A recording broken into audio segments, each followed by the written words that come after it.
حدیث نمبر 52۔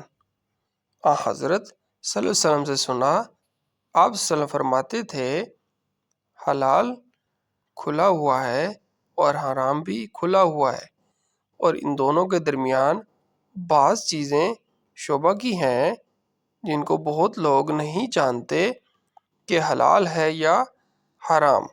پھر جو کوئی شبہ کی چیزوں سے بھی بچ گیا، اس نے اپنے دین اور عزت کو بچا لیا، اور جو کوئی ان شبہ کی چیزوں میں پڑ گیا، اس کی مثال اس چروائی کی ہے جو شاہی محفوظ چراگاہ کے آس پاس اپنے جانوروں کو چرائے۔ وہ قریب ہے کہ کبھی اس چراگاہ کے اندر گھس جائے اور شاہی مجرم قرار پائے۔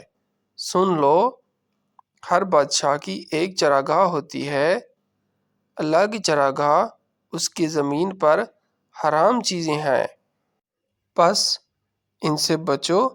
اور سن لو، بدن میں ایک گوشت کا ٹکڑا ہے، جب وہ درست ہوگا سارا بدن درست ہوگا، اور جہاں بگڑا سارا بدن بگڑ گیا۔ سن لو، وہ ٹکڑا آدمی کا دل ہے۔